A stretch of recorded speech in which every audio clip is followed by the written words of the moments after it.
Happy Hour FG. Avec Antoine Baduel. La référence House Electro. Et ce soir, j'ai le plaisir de recevoir mon ami Kungs. Il a faim, ce Kungs. Comme assoiffé par les confinements, le producteur français a décidé de vivre la liberté à pleines dents, enchaînant les singles et bientôt un nouvel album. Mais pour l'heure, il est en mode lipstick. Lipstick qui vient nous présenter Kungs est mon invité ce soir sur FG. Salut Valentin, comment vas-tu? Ça va super, merci. Et toi? Écoute, très bien, très bien. Un plaisir de t'accueillir, un plaisir Merci. de parler de ce nouveau Lipstick, nouveau single, puisque ce single sent bon le hit, un peu comme Never Going Home.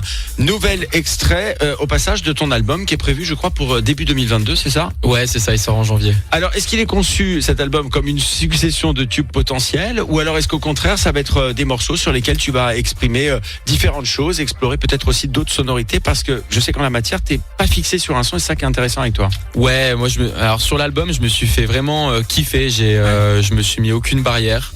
Il y a beaucoup de club track, de trucs complètement fous. Parce que j'ai voulu faire un album de dance, pas que des hits ou des featuring, des trucs. C'est vraiment un album pour danser, quoi. Oui, c'est un album de dance au sens vraiment un album pour danser, non pas un album de dance au sens dance music, Eurodance. On est bien d'accord. Non, c'est un album pour danser. Il y a des clubs track avec des morceaux un peu plus spé, un peu comme ce que tu avais fait à l'époque avec le single Paris d'ailleurs. Exactement. Et il y a d'autres singles un peu dans cette lignée. Il y a un morceau avec GTA que j'avais pas sorti, que j'avais fait au Brésil avec eux il y a 3 ans, que je vais sortir dans l'album. Voilà, il y a plein de trucs comme ça. Alors la dernière fois que tu es venu, tu nous as dit que tu voulais produire du son pour t'amuser, et ce lipstick en est d'ailleurs la parfaite illustration, un peu comme Never Going Home. Pour t'amuser, toi justement, tu fais quoi? C'est plutôt une soirée en club avec tes potes, c'est-à-dire un peu ce que tu nous avais dévoilé avec ces lives que tu faisais au Sacré, ou alors tu as d'autres passions inavouées quand tu t'éclates, toi? Je m'éclate beaucoup en faisant du sport, comme le tennis par exemple. Voilà, j'adore ce sport. Voilà, je vous l'annonce. Attention, tweet FG ce soir. Ouais. Non, sinon, oui, j'aime beaucoup sortir. Je m'inspire énormément de soirées en club avec mes potes, parce que je fais de la musique pour faire danser les gens. Donc évidemment, moi, je puise mon inspiration là-dedans. Et puis ça nous a tellement manqué pendant 2 ans de pouvoir sortir, rencontrer des gens et danser, que en ce moment, je m'éclate beaucoup à sortir. Ouais. Alors une fois encore, avec Lipstick, tu te fais aussi un petit retour vers le futur, en l'occurrence une référence des années 80. J'allais dire une référence sur les années 80 et un peu toujours ce côté italo-disco qui est en train de devenir aussi là quelque part une de tes marques de fabrique. Alors c'est comme si tu étais nostalgique ou que tu sublimais une époque, sauf que cette époque tu ne l'as pas vécue, tu l'as pas connue, tu n'étais pas né. Elle te renvoie sur quoi du coup en iconographie cette décennie? Moi, cette décennie, j'ai l'impression que c'était une décennie très colorée, très festive. C'était la libération de plein de choses, de plein de gens. On se prenait vachement moins la tête qu'aujourd'hui. Il n'y avait pas cette saloperie de réseaux sociaux, désolé pour le mot. C'était beaucoup plus léger, et avec tout ce qu'on a vécu récemment, j'avais envie de m'inspirer de ça. Et donc j'ai regardé plein de reportages. Je me suis beaucoup documenté sur ça, vu que je l'ai pas connu. Tu t'es plongé en immersion sur cette époque en fait. Bah ouais, sur la high energy, et même les clips, la musique et les clips, il y avait pas ce format Spotify où les morceaux devaient faire tant de minutes avec un refrain à tant de minutes. Il y a des morceaux qui duraient 6, 7, 8 minutes et qui sont complètement fous, et aujourd'hui cette liberté on l'a plus.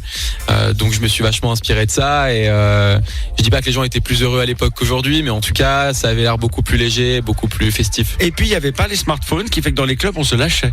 On se prenait pas en vidéo, les souvenirs étaient dans la tête. Exactement. Et ça, je pense que ça joue beaucoup. Alors il y a un truc qu'on retrouve assez rarement sur tes singles, ce sont les remixes. Alors pourtant c'est un exercice auquel tu te prêtes toi très facilement pour remixer des artistes. T'en as fait pour Dua Lipa, pour Lost Frequencies, son nouveau single. Là, il y a un remix qui sort dans les prochains jours.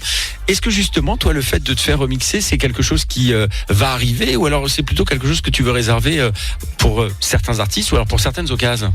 Moi je me suis fait remixer sur mon dernier single, sur Never Going Home, par plusieurs artistes, par Lost Frequencies par exemple. Il y a un remix que j'adore dans le remix pack, c'est le remix de Gerd Johnson, qui est un Allemand. J'adore sa musique depuis toujours, et j'étais hyper fier qu'il fasse un remix de mon morceau. Donc évidemment moi j'adore me faire remixer, parce que ça permet de faire durer le morceau plus longtemps, ça permet de le jouer dans d'autres endroits de manière différente, et de laisser d'autres aussi finalement explorer ton talent, le sublimer, et d'explorer d'autres esthétiques aussi. aussi. Et c'est génial de pouvoir dire à quelqu'un, tu pars de telle base et tu t'en fais ce que tu veux. Et tu les briefes quand c'est comme ça ou... Non, pas du tout. Non. Carte je blanche. fais ce que tu veux vraiment. Ah ouais. Mais si t'as envie d'utiliser juste 2 secondes de voix et faire complètement autre chose, vas-y, fais-toi plaisir. Eh ben voilà. Vous l'avez compris, sortie de son contexte, cette phrase, elle vaut encore de l'or. Je crois qu'il va y avoir du tweet après l'interview ce soir.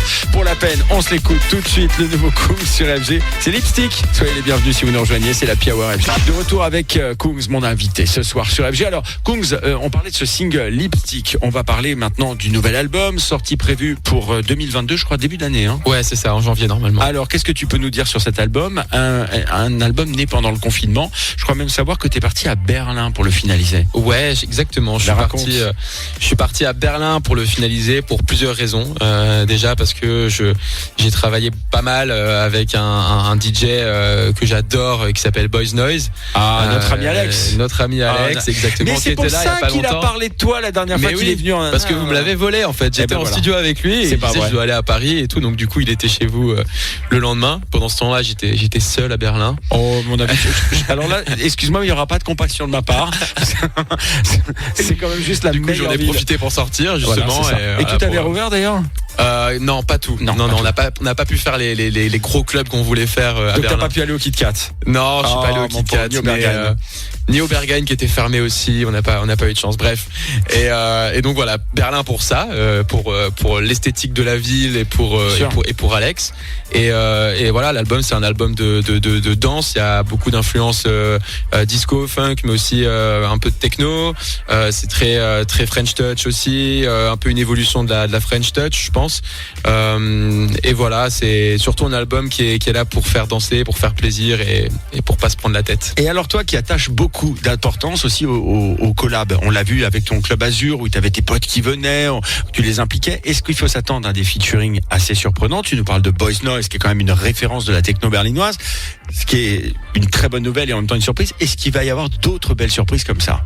Non, je pense pas qu'il y aura je dis que je pense pas alors qu'il est fini, donc il y aura pas de gros featuring, de gros chanteurs ou quoi. Je voulais vraiment me concentrer sur la musique et faire ça avec des potes. C'était vraiment compliqué pendant le Covid d'aller en studio avec des gens, donc il a fallu faire ça un peu maison parce que je pouvais pas aller faire des sessions à Londres ou à Los Angeles. Tout se faisait par Zoom et moi j'aime pas faire de la musique sur Zoom. Je pense que c'est pas comme ça qu'on fait de la musique. Donc j'avais besoin d'être dans la pièce avec les gens avec qui je faisais de la musique, donc Martin, Alex. Et donc voilà, les featuring ce sera pour plus tard maintenant que tout revient à la normale. Martin Solveig et Boys Noise, hein, Alex, pour quand on dit Martin et Alex, c'est juste Martin Solveig et Boys Noise quand même, ce qui n'est pas neutre. Alors, quand on connaît aussi ton succès, on sait que t'es un mec en parallèle dans ta vie privée, t'es un mec simple, un bon délire, qui a beaucoup de succès certes, au point de te voir d'ailleurs dans le 20h de Laurent Delahousse, ce qui est pas rien. À chaque fois on a le sentiment que t'y crois pas, que ton succès c'est quelque chose presque qui t'échappe ou qui te dépasse. Ah bon? Ouais, je sais pas, on a l'impression que c'est comme si t'étais sur un nuage.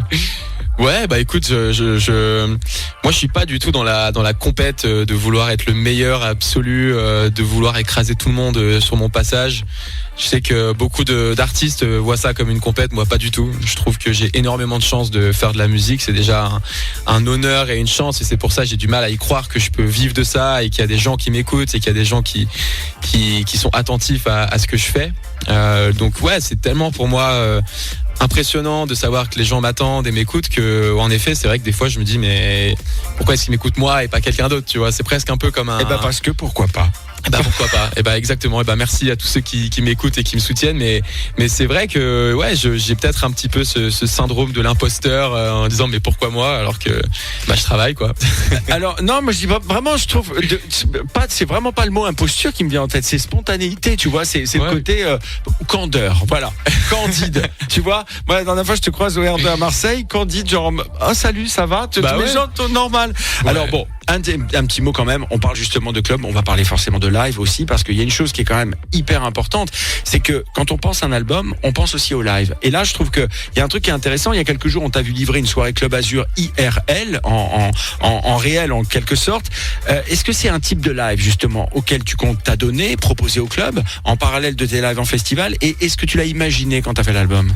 Le Live Club Azur? Ou le live sur mesure, j'allais dire. Tu vois, le côté finalement penser aussi l'album par rapport aux prestations scéniques que tu vas livrer avec quelque chose de très tu vois, de live quoi. Ouais, alors ce qui est génial, c'est que contrairement au premier album que j'ai sorti, là il a vraiment été réfléchi à 1000% du début à la fin, ce qui fait que je vais pouvoir jouer tous mes morceaux de tout mon album en live, autant dans des clubs que dans des festivals, et ça c'est génial, c'est quasi normal, mais pour moi c'est un peu nouveau.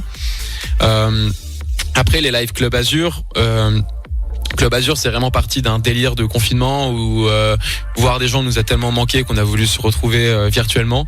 Mais une fois qu'on a retrouvé les gens en vrai, on a tellement fait les cons tout l'hiver en live sur Twitch et Instagram que les gens s'attendaient à ce qu'on fasse pareil en vrai. Et nous, on l'a fait avec plaisir et on adore ça.